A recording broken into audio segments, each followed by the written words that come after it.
उसमें तो हमारा बड़ा कॉमन प्लेटफॉर्म है। जो इनकी मौलाना साहब की जो चीज़ें हैं, जिस तरीके से उन्होंने एक्सप्लेन की, वो बड़ी रेलेवेंस और इम्पोर्टेंस रखती हैं और उसको हम आगे लेके चलेंगे। और ना ही मैं सियासी किले के अंदर हाज़िरियाँ लगाने आ रहा हूँ। जब ज़रूरत पड़ती है तो रात को 3 बजे, 4 बजे और 6 बजे, और जब मतलब निकल जाए तो फिर हील हुज्जत से भी मैं काम लेने वाला आदमी नहीं हूँ। मैंने मौलाना साहब को बड़ा क्लैरिटी से कहा, मौलाना साहब मौजूद थे, कि मेरा माइंड सेट जो है वो यही कबायली टाइप ही है, या मैं दुश्मन हूँ या मैं दोस्त हूँ। दुश्मनी भी खुल के निभाता हूँ, दोस्ती भी खुल के निभाता हूँ। तो वो हंस पड़े। तीसरी चीज़ ये कि मैंने उनसे सियासी तौर पे आगाही की, अपनी इल्म के अंदर सियासी तलाक़ों से लेकर, सियासी इद्दत से लेकर, सियासी रुजू से लेकर, सियासी खुले से लेकर, वो सारी चीज़ों की मैंने अपनी तालीमात बढ़ाई। और इसके साथ साथ ही जो एक और एरिया है जिसमें मदरसों का इशू है, उसका रिज़ॉल्व का इशू है, उसकी परसेप्शन का इशू है, वो बहुत रेलेवेंट था मेरे लिए आँख खोलने के लिए, आई ओपनर था मेरे लिए। और मैंने यही कामरान साहब से भी कहा, मौलाना साहब से भी कहा कि उसके अंदर ये पर्सपेक्टिव पूरी दुनिया के आगे जाना चाहिए। और उन्होंने गवर्नमेंट से रिलेटेड, बाकी पॉलिटिकल पार्टीज़ के रिलेटेड, और मेरा मानना भी है कि मौलाना साहब जैसे शख्सियत के जो मालिक हैं, जिनकी दूर अंदेश सियासत है, उनका अभी बड़ा इम्पॉर्टेंट किरदार है नफ़रत की सियासत को ख़त्म करने में, रास्ता बनाने में, पानी की तरह कोशिश करके मुश्किलात से निकालने में, और सबको कंसोलिडेट करके सबको एक जमहूरियत के अंदर सुकून के तहत नफ़रत से हट के आगे बढ़ने की ज़रूरत है। और मैं समझता हूँ कि मौलाना साहब से मैंने उसकी भी गुजारिश की, उसकी भी रिक्वेस्ट की, और मैं समझता हूँ कि हम सबको मिलकर पाकिस्तान के लिए कंसेंसस पैदा करके win win win win win win situations जो हैं वो सब के लिए बनानी चाहिए। उसमें ईगो, सियासी इख्तलाफात अपनी जगह के ऊपर है, लेकिन कंसोलिडेट करके एक विन विन सिचुएशन हो जिसमें पाकिस्तान आगे बढ़े। सियासी मुखालफत अपनी जगह पर है कि वो सियासत की हद तक रहे, नफ़रतों की हद तक ना हो, दुश्मनियों की हद तक ना हो, आग लगाने और जलाने की हद तक ना हो, कत्ल व गारत की हद तक ना हो। और मुझे पता है कि आप लोग मुझसे एक सवाल करना चाहते हैं, उसका तो मैं जवाब दे नहीं सकूँगा। जो मेरा हिस्सा मौलाना साहब का अकेले था, मैं सिर्फ उसमें आपको सिर्फ एक ही मिसाल दूंगा ताकि आपके लिए आसान हो जाए समझ करने के लिए, समझदार को भी समझ आए। समझ के समझना भी एक समझ है, समझ के समझ को समझो, समझ के समझना भी एक समझ है, समझ के जो ना समझे वो मेरी समझ में ना समझ है। तो मैं इस पर इख्तिताम करूँगा, मुर्तज़ा भाई को, कामरान साहब को माइक दूँगा। बिस्मिल्लाहिर्रहमानिर्रहीम। हम तो मेज़बान हैं और मेहमानों की बात सुनते भी हैं, और मेहमानों को हम खुले दिल से हमेशा खुश आमदीद कहते हैं। हमने भी यकीनन फैसल साहब से कुछ सीखा और कुछ बातें इनके साथ की हैं। मेरा ख़्याल है कि बात आगे बढ़ेगी, और पाकिस्तान की बात इन्होंने की है। हम भी पाकिस्तानी हैं और पाकिस्तान के लिए आगे बढ़ना चाहते हैं। बहुत शुक्रिया। थैंक यू जी, बहुत शुक्रिया। बॉर्डर साहब, कहीं कोई नेशनल गवर्नमेंट का प्लान तो नहीं बन रहा? ये जो कंसेंसस की आप बात कर रहे हैं, नेशनल गवर्नमेंट तो ऑलरेडी है मौजूद।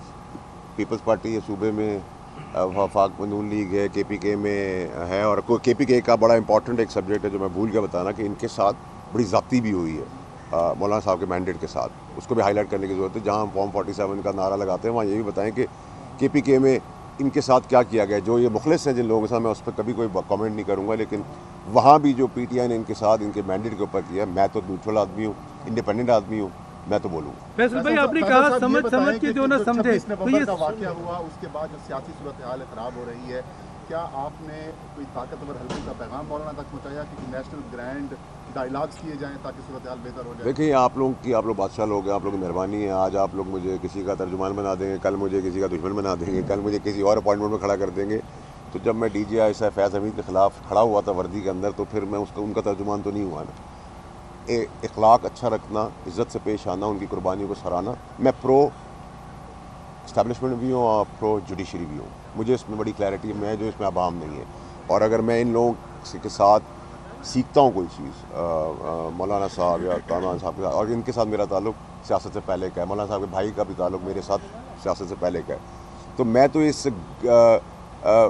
नफ़रत की आग को बुझाने के लिए, अगर मैंने कहा है, मैं ANP पास भी जाऊँगा, मैं MK के पास भी जाऊँगा, मैं सबके पास जाऊँगा, हुकूमत के पास भी जाऊँगा, मैं TLP के पास भी जाऊँगा, मैं हर स्टेक होल्डर, जमात इस्लामी के पास भी जाऊँगा, मैं हर स्टेक होल्डर के पास नहीं जाऊँगा कि मुझे नहीं फ़र्क पड़ता कि जीन्स और च्युइंगम चबाने वाला जो आदमी है उसकी पॉलिटिक्स हमें एक्सेप्टेबल नहीं है, और जीन्स च्युइंगम चबाने वाला आदमी अगर आग लगाया तो वो एक्सेप्टेबल है, मैं इसको नहीं मानता।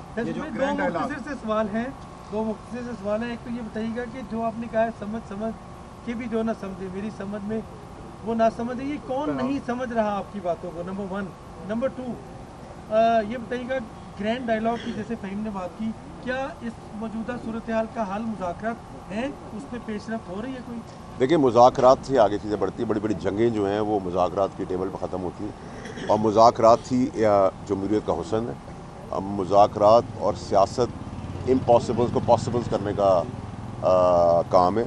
तो मैं समझता हूँ कि ये अच्छा जेस्चर है कि हमें भी एक माइंड सेट के तहत, जहन साजी के तहत, मैं ब्लेम नहीं करूँगा, हमारा अपना कसूर है कि हम मौलाना साहब का मौक़िफ़ जो अच्छा बेहतरीन मौक़िफ़ है, चाहे वो दीनी तालीम के साथ कन्वेंशनल तालीम के साथ साथ जुड़ा हुआ है, वो हम भी कर सकते थे। तो आज हमें वो आंखें खुली हैं, तो मैं समझता हूँ ऐसी बहुत सारी चीज़ों के ऊपर आंखें सबकी खुलनी चाहिए और सबको कंसेंसस के साथ बैठ के एक win win win win win situation के साथ सुकून के साथ आगे जाना चाहिए। समझ के समझ को समझो, समझ के समझना भी एक समझ के ना समझो, मेरी समझ में ना समझ है वो तो आप नहीं समझ रहे।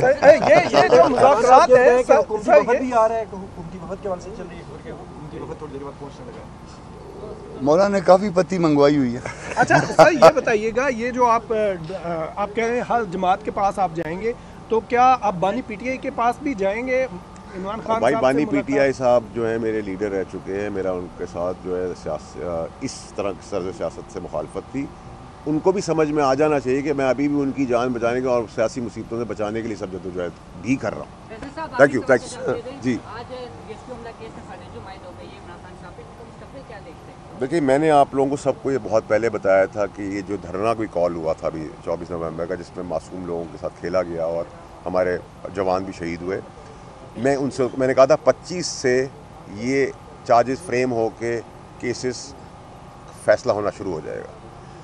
मैंने आप लोगों को कहा था, आपको याद होगा, वही जगह पे जा रहे हैं, उसी डगर पे जा रहे हैं। लेकिन मेरा प्रॉब्लम अब ये नहीं है कि सियासत क्या हो रही है, रियासत क्या हो रही है, हुकूमत क्या हो रही है। मेरा एक एजेंडा है, जहाँ पूरे पाकिस्तान की बात हो रही है, वहाँ इमरान खान साहब की ज़िंदगी को बचाना उनके हवाले उनकी बेगम साहिबा से मेरा। और इसमें आप हर जुर्म की एक सज़ा की एक मुद्दत होती है, लेकिन सज़ा के आप किसी की जान से नहीं खेल सकते। उसके लिए कंसेंसस होना जरूरी है। 15 के बाद मैं वैसे ही मुल्क से बाहर जा रहा हूँ, 5 मुल्कों में जा रहा हूँ, और वहाँ भी मुझे जाके एक्सप्लेन करना है कि इमरान खान की जान को उनकी बेगम उनके हवाले से क्यों ख़तरा है। और ये जो नफरत की सियासत जो पोलराइज हो रहा है पाकिस्तान, उसके अंदर बैरून मुल्क भी लोगों को हकीकत बताने की ज़रूरत है। साहब, कामरान मुर्तज़ा साहब ने कहा था कि 26वीं आईनी तरमीम में हमारे साथ हाथ हुआ, तो वो किसने हाथ किया और क्या हाथ हुआ? कोई हाथ नहीं होगा इंशाल्लाह। जो इनकी चीज़ें हैं उस पर हम सब इनके साथ लबैक कहेंगे। Thank you.